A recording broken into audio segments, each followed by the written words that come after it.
Stonecross Mountain Museum presents symbols in rocks. These symbols are starlight crystals. They are found in a medical symbol, a religious symbol, and 4 math symbols.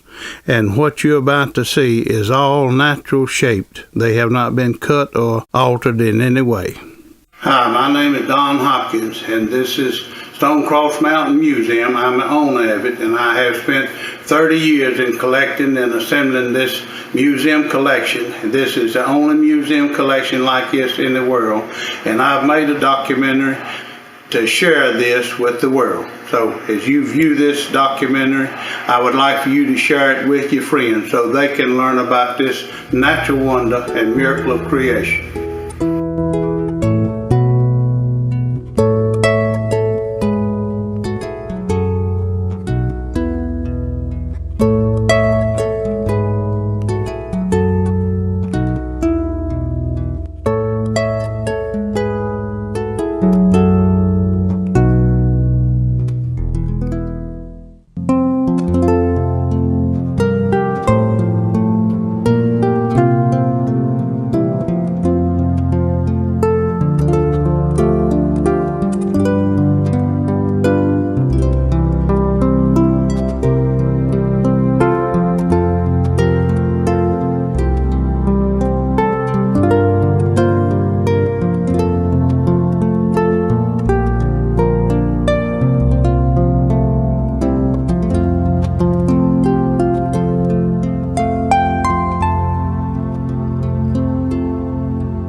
Patrick County lies along the Virginia-North Carolina border, where the rolling green hills of the Piedmont meet the plateau of the Blue Ridge Mountains.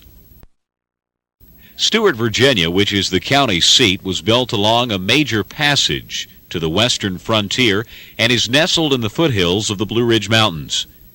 The gateway to the Blue Ridge Mountains, Patrick County has been blessed with nature's abundance. The Bull Mountain can be seen in the background from many parts of Patrick County. Some views are very picturesque, like this one on Highway 57 near Ferrystone State Park. It is beautiful in all seasons. Mabry Mill is located on the Blue Ridge Parkway and is one of the most photographed scenes in the whole state of Virginia. Ferrystone State Park is located on State Route 57 in northeastern Patrick County, Virginia. The park has more than 4,500 acres, with picnic shelters, camping and cabin areas, hiking and horseback trails, and a 168-acre lake for water sports. Visitors to the park are allowed to hunt for the stone crosses in designated areas.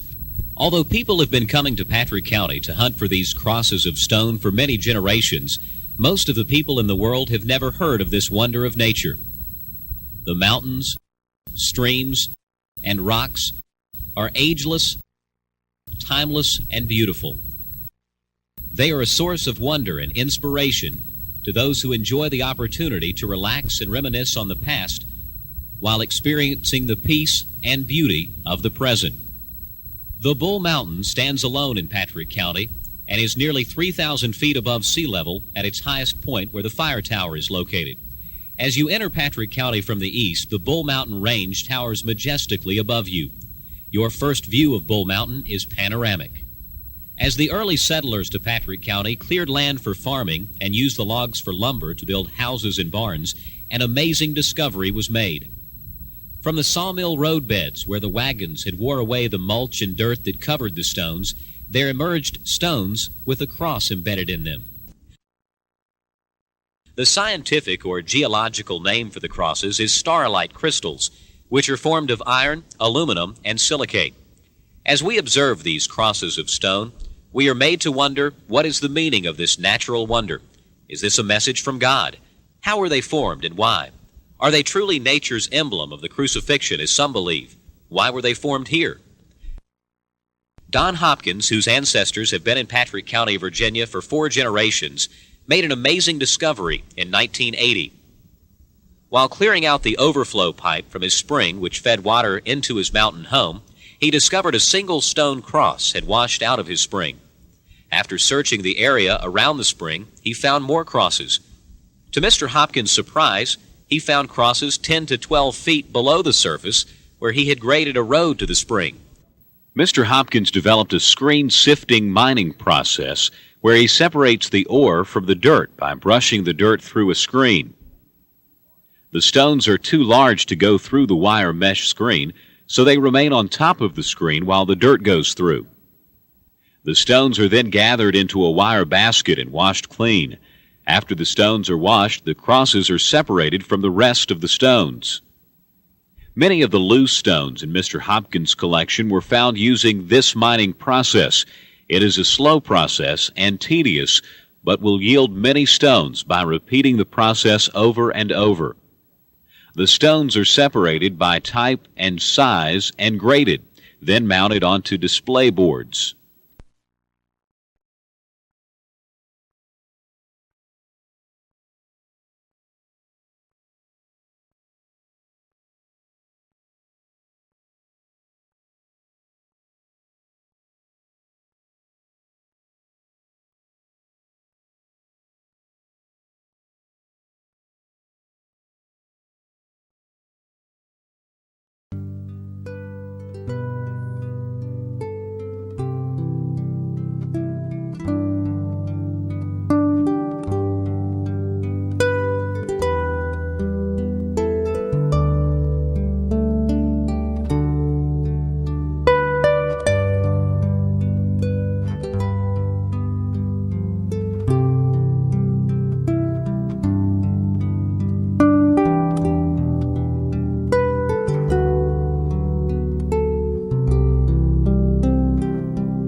Would you describe how you became interested in fairy stones? Actually, I purchased land for the water. In other words, I bought this house and 2 acres of land, and the water came off the mountain. It came out of the mountain into the house, and I had water rights, but I didn't own the spring. And so I went to the man that owned the water and asked him if he would sell me 1 acre of land so I could grade the road over there and dig a spring out. And so I wound up having to buy 18 acres to get the water. And so after I put the water in the house, I put a T in the line up at the spring where the water would back all the way up to it because it's just a gravity system come down out of the mountain. And so one day as I was cleaning that little overflow bowl out, and one of these crosses washed out of the spring. That was the first time I'd ever seen it in a natural shape. And so I got to hunting and I found them all around the spring there where we'd bulldozed. And so every time it rained, they'd start washing out. So I started collecting them. And so as I collected them, I got more interested in it because I began to see many sizes of them and different colors of them and different stages of development. And so it kept getting sort of deeper and deeper into the knowledge of them.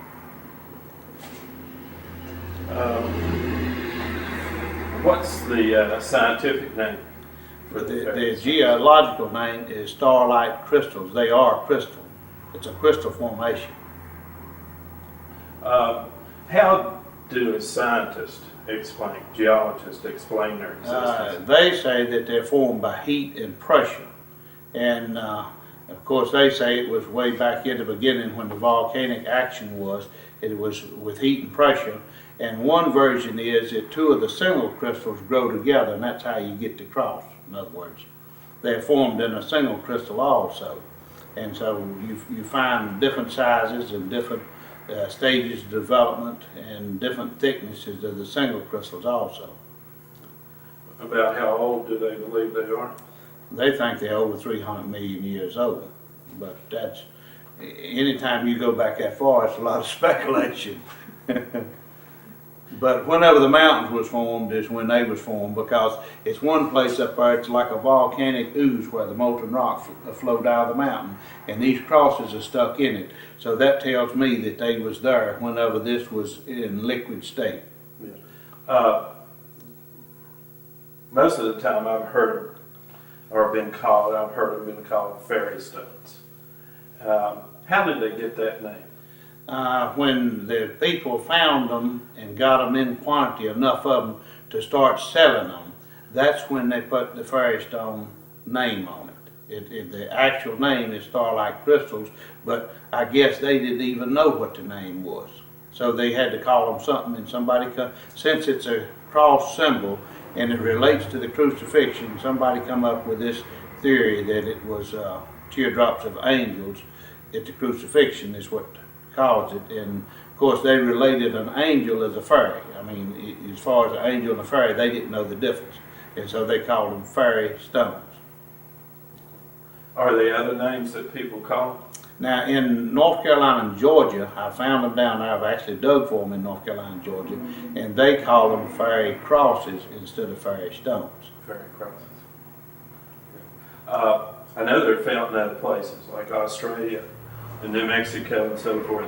What do you know what the Australians call them? They are called fairy crosses down there also. Yeah. As far as I know, Patrick County is the only place that they're called fairy stones. The other places, everywhere that I've read anything about them, identifies them as fairy crosses instead of fairy stones. It's just somebody hung at, I want to say, nickname on them, and it's held on them ever since. And I noticed that you have, what do you have? You have mountain crosses, don't you, or stone crosses? The name of the museum is Stone Cross Mountain Museum.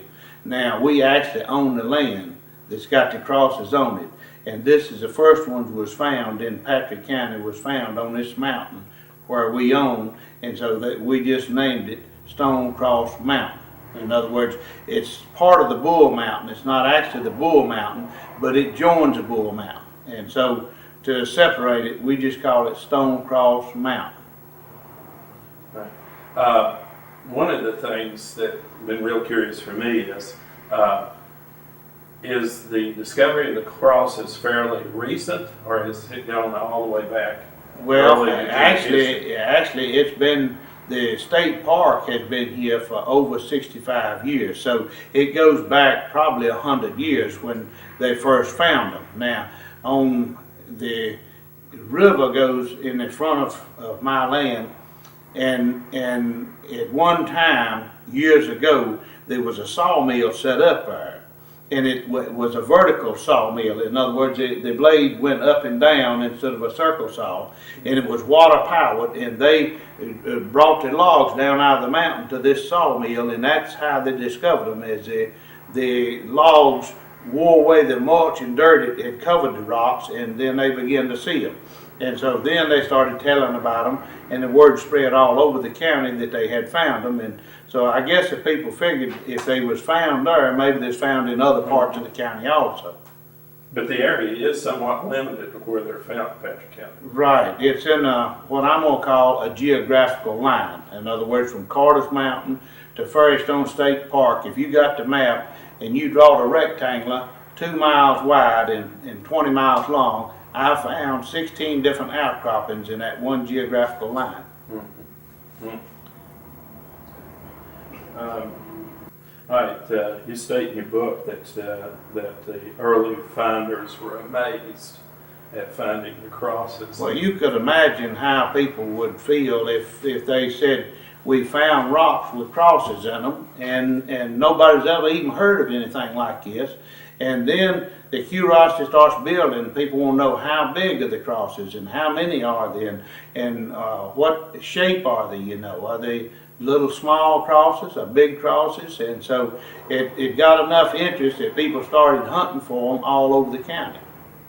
And then they found them in several different places. And so this gentleman that told me, he was a real elderly gentleman when I first found him, and he told me, Mr. J.J. West, he said the stones was found on my property, the first place in the county, when they was dragging their logs out to the sawmill.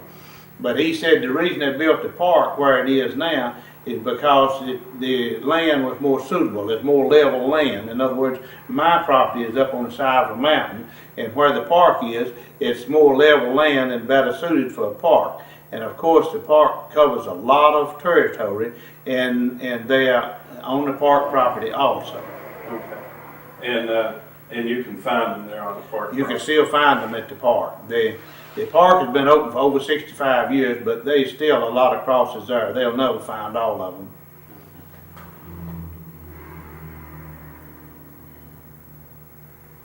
And the reason I say that is because they go down in the ground also. In other words, I have found them as deep as 18 feet in the ground. So although the park's been open for many years, they just went through the topsoil.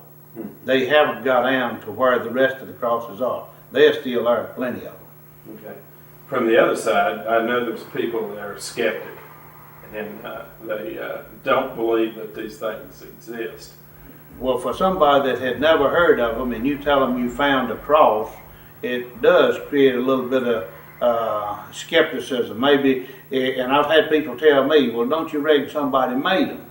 You know, because when you just hear about them and you haven't actually seen them, you know, you think, well, maybe they was made and brought here from the other country or something other, because they really don't know what they look like.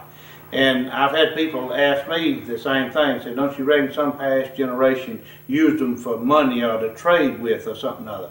But then, when they saw them in the rock, see, that dissolves the theory. And so when somebody just heard about them, they haven't actually seen them in the rock. And once they see them in the rock, of course, that dissolves all theories. They know that nobody couldn't have made them in the rock. They had to be formed that way. Yeah. And some of the ones that are in the rock are almost perfect. They're almost. They are formed in different stages of development from nothing to perfect, but they are found completely perfect in the rock. In other words, you find them in many different stages in the rocks, in the matrix rocks now I'm talking about. They're in many different stages, even in the same rock. And you find broken pieces in the rock and completely perfect whole stones in the same rock. And then you find them in mixed sizes in the rock, and you find them in mixed stages of development in the rock. And that's one of the things that you discovered and you And displayed hunting them, here. that's part of the things that I've discovered is, I didn't have a reference book or guide to go to, so just by working in the field and digging them, I found many things about them that's not known before until now. Yeah.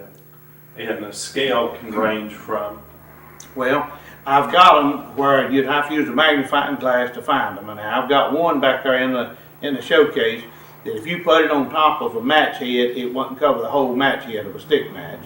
And then I've got one that's 4 inches and a St. Andrews that's 6 inches. So yeah, I've got 72 sizes documented, but I believe it's over 200 sizes because they increase in size in just increments. So it's a lot of, I haven't found enough crosses to build a 200 size scale yet, but I believe they exist. yeah.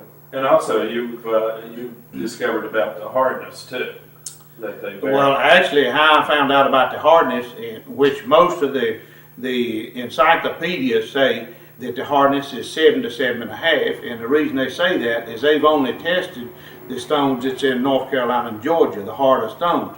Now, I had a man come to the mine and get specimens, and he took them to Florida and done a hardness test on them, and then sent me a report back, and he said most of my stones was from 2 to 5.5 in hardness, but some of them did go up to 7 or 7.5. But the biggest portion of them was from 2 to 5.5. So they're found softer here in Virginia than they are anywhere else that I've been able to locate. I've read in some of the literature they talk about Wilson and Theodore Roosevelt being connected to the fairies. Now, this is part of the legend that's put out by the park and all the other people that deal with the fairy stones. And somewhere in the history book, it's recorded that Woodrow Wilson and the other one, what was the other one? Theodore. Theodore Roosevelt and Wilson both carried them. And they also say that heads of the European wars also carried them. They had learned about them and I guess traded and so forth with the servicemen. And so they say that some of the servicemen in other countries also carried them, Okay. high-ranking officers. Have you ever heard the story about Captain John Smith giving Pocahontas? Yes, I've heard it. I don't know any way you can document it. And also, there's a book written several years ago called The Trail of the Lonesome Pine, where a gentleman gives one of the crosses to his lover, and that produces a lot of good things. So that's just fiction as far as I know. Well, being said over at Norton, it's a long way from Patrick County, isn't it? Right. So, but anyway, there's been a lot of tales told about them, but the way I see it, it's not just a fairy tale, it's too real. It's such a perfect cross, and it's such the formation, the symbol of the cross is Christianity. In other words, it represents Christianity, and it's too perfect a cross to write it off as some just freak of nature or some odd formation. In other words, it's a definite shape, and every cross that's made by man worldwide is known as representing the crucifixion of Christ.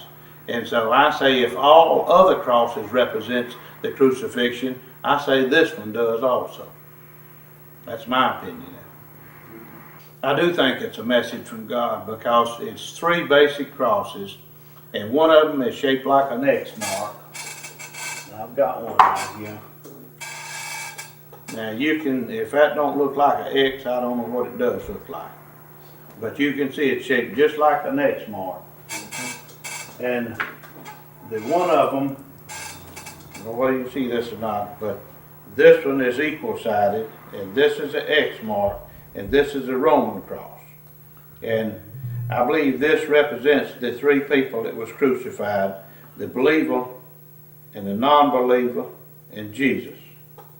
That's the way I see it. And I believe the 3 top points of the cross represents the Godhead, and the bottom point represents one way. I believe it's symbolism in the cross that's not found in other methods of execution. So I believe it is a message that the crucifixion actually did happen. It wasn't just a story that somebody wrote, but Christ was crucified, and he was numbered among the thieves, and he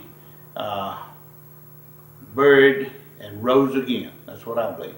That he atoned for the believer's sin on the cross. The one that you picked up there is the Russian one, isn't it? That's a Russian. Yeah. And Now they also have the other shapes too in Russia. They've got the Maltese. They've got the Maltese and the Romans also. So all three shapes is found over there in Russia. All three shapes is found in North Carolina. All three shapes is found in Georgia. All three shapes is found in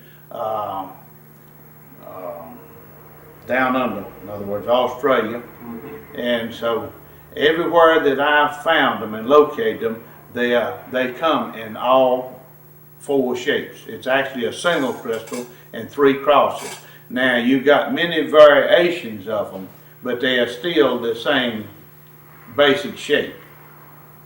Let me do the colors occur in other places too? Like the colors appear in North Carolina. Now in Georgia, most of those are black or sort of a brown color, but in North Carolina I found them in different colors. And most of them in the other areas is a black or a brown. I haven't seen the colors, but now in one place in Georgia they've got some real good yellow ones, which is actually more yellow than the ones that's found up here. And but all the colors are represented here in Patrick County. In fact, I've got all 5 colors on my own land. That's how I discovered the colors, was in the vein that's on my own land. Okay. And so it's not one place has one color, another place has another color. They're all mixed together. Yeah, as far as I know, they've got all the colors in all the places, but when you get specimens from, let's say, Georgia, you're just going to see just a few specimens. So it's really inaccurate to say that they are just one color there or they're all 5, because you don't have enough to verify, actually. But the stones that's in Georgia that I've seen is much harder. In other words, if you find the hard stones, they're black. In other words, the lighter color stones are softer. So if you don't find the softer stones, you don't find the colors. Okay. And we talked about the shapes. When you go looking for fairy stones, or you're getting them from your own property, how do you do that? How do you find them? Well, we go in the mountains, and usually I try to find somebody that has seen some. So if I'm hunting in a different area, I talk to somebody that maybe is a hunter that's been out in the woods turkey hunting or deer hunting, and they know where some are, or they've been on a 4-wheeler riding, or they've been hunting in the past. In other words, if I can find somebody that has hunted them before or knows where they're at, then I will go get permission from the landowner, and then we'll go hunt that area. Now, when you get in the woods, what you're looking for is outcroppings where they're laying on top of the ground. And so a lot of times you'll find outcroppings, but they'll be in poor condition. In other words, the matrix rocks and the crosses both are in different stages. In other words, some of them is very poor. You wouldn't tote them out of the woods. And so we just keep hunting. If we can find them, it's got the early signs, then we keep hunting, and sooner or later we'll find the good ones. In other words, they'll sort of lead us to the better crosses. But if you see when you look at the rocks, everybody can't see it, but as long as I've hunted and as much knowledge as I've got of them, I can look at rocks and tell whether it's the right kind of rock or not, because they have a different grain and a different look if it's where the crosses are. Now, when I first found them up there at the spring, the little old stones would be laying up on a little column like this right here. In other words, where it's bulldozed, if you looked at it, it looked like a little miniature city. Mm-hmm. That the little, in other words, it'd be little short columns and medium-sized columns and tall columns and bigger, a little small around and bigger around. In other words, there's many different sized little columns, and it had just like you was standing up on a hill somewhere looking down on a little city. is what it looked like. It looked like little houses there, and it was where the stones was laying up on top of another one like that, and the dirt washed away and left this little old column standing up. And so everywhere that I found the individuals, now I'm talking about individuals now, everywhere that you find the individuals, you find these little columns like that. And then in the woods where you find the matrix rocks, you'll see early signs, and then you just keep hunting, and then you'll get into where they are in the well-formed ones. Okay. Are they a lot of people in the county or in the area interested in them to the point of going out and traveling? Oh no! You see, the Cincy Park and the knowledge of these crosses has been here so long. The park's over 65 years. They've been hunting for almost 100 years. But all the crosses, I'm talking about matrix rocks, that was close to the road and easy to get, people got them and towed them out. Now you can still find them, but you got to go way back in the mountain, and most people want to tow them out for them because you got to go so far to get them. And the way we do, we take and put a backpack on and carry a little old duffel bag like, and so we go back in there and we just get what we can tote out. We don't, you know, you'll see a lot of them you'll have to leave because they're either too big or too poor. And we don't come out with a lot of them, but if we just find 2 rocks each time we go that's a good quality, I mean museum quality, then if you go 10 times, that's 20 rocks. That's the philosophy that I work on. Yeah. So all of my collection that I've got, I've found them one at a time. Sort of like these people in the deer hunt. If you can't ride the 4-wheeler to the deer, you don't go hunting, right? Yeah, most people wouldn't tow them out for them because it's just too much work. What do the colors represent? The way I see it, the colors represent the different races of people because it's 5 colors and it's 5 basic races of people. Now, with all races, you've got variables in there. In other words, let's say, for example, the white won't be, you'll find them pure white, but they'll be just a little dingy and like that, and you'll find the brown ones, it's light to dark brown, but if you get to the base color, it's 5 basic colors, and so it's the same colors as the races of people. I'll just say it that way.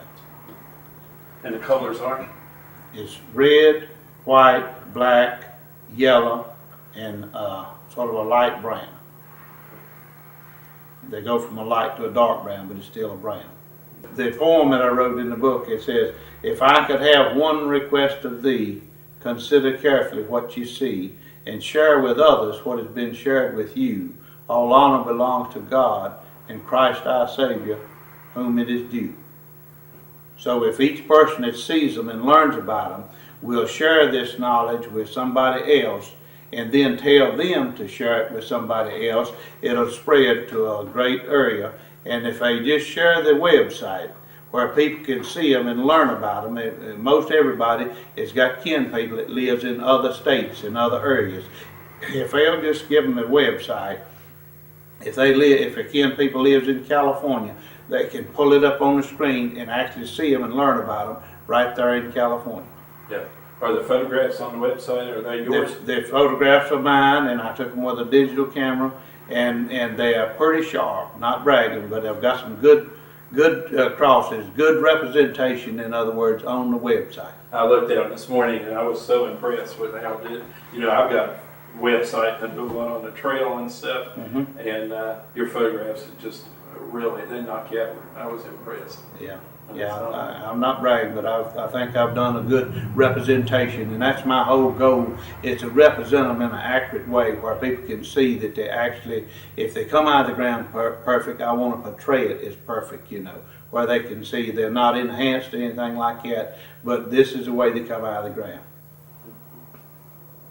What is the purpose of these crosses? What is their purpose? Everything has a purpose. Well, I think it's a message from God, is what I think, because it represents the crucifixion so accurately, and the X-shaped cross represents rejection. In other words, one of the crosses is like an X mark, and I see that as rejection. In other words, that's our symbol for rejection. Anything in school that's wrong, it's rejected with an X mark. And this is an X mark. You can see easy. And this one is equal-sided. The Maltese is equal-sided, and equal means completed or perfected. In other words, salvation was completed and perfected forever for the believer when Christ died on the cross. And then this one, the way I see it, represents Christ, and the three top points represents the Godhead, and the bottom point is one way. There's only one way to the Godhead, and that's through Christ and His suffering on the cross. Now, if you block off the bottom part of that, you can see this one and this one is the same. In other words, the believer is in Christ. The unbeliever is not. You see, this one won't fit in there. So the believer is actually in Christ. And the scriptures teaches that the Lord said, I in you and you in me, I in the Father and the Father in me. In other words, it's an interconnection. And the way these crosses are actually made, I don't know if you can see from a drawing or not, but they're tilted. They are slanted on all four sides like that. So in the way I see that, redemption flowed away from the cross to every kindred, tongue, and nation and people. But it's a slanted cross. In other words, it's not just a flat cross, but it's a slanted. And it's a directional thing. It goes in all the different directions. The main thing that I would like for people to do is actually learn about them. Now, the problem that I run into with a lot of people is they think that they know about fairy stones because they've heard about them and they've drawn their own conclusions of what they are, and some of them maybe is disinterested because they're called fairy stones. And so what I would like to encourage people to do is actually look them up on the internet, and it won't cost them anything to do that, and see the actual representation of them, and then decide for themselves whether this is a miracle of creation and a natural wonder, or whether it's just something that happened. But if they will take the time to learn about them, I believe that they will see that it's more to it than a fairy tale. It's a wonderful creation, and it's if it didn't have any symbolism at all, it's a beautiful creation to see a cross. It's completely perfect, created and embedded in the rocks also, but they're found loose in the dirt and in the rocks, a perfect shaped cross. That's a wonderful creation, the same as the quartz and the diamonds and amethyst and geodes and everything else. It's still a wonderful creation if you just take it from a natural creation standpoint. Yeah, and it's that would have been me before. I came down here and saw your museum. It was just I had a certain understanding. When I first opened the mine to the public up there, I had people that were skeptical now, even as long as they've been here. And I had a lady stop one time and she said, just tell me about these crosses now. And so I didn't know whether she was local or away from here or where, but anyhow, I began to show and tell her about them and show her many different specimens, and then we went out there and hunted some, and I showed her how they was in the buckets of dirt. And she said, I really am glad I stopped here today, because I had always thought every time I went by here that this was a hoax, that this is something somebody just got up to make money, and I really didn't believe that there was any crosses in this mountain here, that I just thought it was just a fabrication to make money. And she said, you have opened my eyes. She said, I am really glad, because this has been enlightening to me. And so, and she says, I live up at Woolwine and come right by here every day. So she was local, but it's a lot of people that hears about them and they just think in their own mind it's nothing to it. Yeah. So, but if they will take time to just investigate them and then decide, they've seen everything, then if they want to say it's nothing to it, then that's fine. But at least learn about them and get some knowledge of them and see some specimens and then make up your mind. And I think that's true with the Bible, is you need to read it before you decide whether you're going to believe it or not. Read the whole thing, and then if you want to discount it, that's your privilege. But at least learn what the Lord has said to us. That's important. Are you aware of any other symbols being in these type of rocks anywhere? Well, the way this has come to me, I've got to believe it, so I don't really know. I think that everything that God made, the shape of a quartz shape of a garnet, shape of a sapphire, all the different shapes. God had a reason for forming them like that, but I wouldn't even speculate on their references as far as what they represent. But by much research and digging, I began to see parallels between the crosses and the crucifixion, just like the X shape. I just thought, well, that's just like an X mark, and then it just came to me. This is a symbol of rejection. One of the thieves rejected Christ. And then I found them, it was equal-sided, and so I began to see that that's completion. Now, I used to work in a newspaper, and we took galleys of type and locked them up on a stone, and you had to take this big chase of type from a stone to the printing press. And in order for you to transfer it from a stone to the press, it had to be equal amount of pressure in each one of those rows of type, then it would just all fall out. And so the boss man would tell me, he would say, Ernest, justify the type. Justify the type. And what he was saying is, if it was equal in each one of them columns, it was justified. In other words, that was the term that they used in the printing, in the newspaper, is to justify the type. And that meant be sure that each one of them is equal pressure so that they will all lock up and we won't destroy it. And so I began to see the equal-sided as being justified. In other words, through Christ's suffering on the cross, the believer is justified. So I saw that is that. And then that's the two, and so I saw the other one had to represent Christ, but I didn't have no knowledge of the top points. And I went for over a year that these points came to me over a 6-year period. And then it quit. And I went for over a year that I didn't have any knowledge at all of it. And then I begged God, if He had instructed me in this, if He had taught me this, to give me more information. And that very day I saw, just like a vision, I saw the 3 top points of the cross. And the voice spoke to me and said, these 3 agree. And then I said, what does the bottom point mean then? And it said, one way. It's only one way.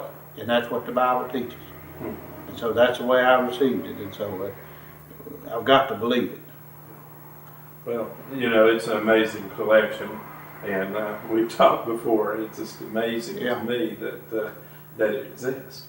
And of all the symbols that mankind has used, for this symbol to occur naturally. It is. It's amazing that it occurs naturally in the earth, and it is such a true symbol of a cross. I was looking at this property up there. It was 2 acres of land, and it was 2 acres of land and a small house. And I got interested in it because it had road frontage. And so I told my wife about it, that I was interested in this property because it had road frontage.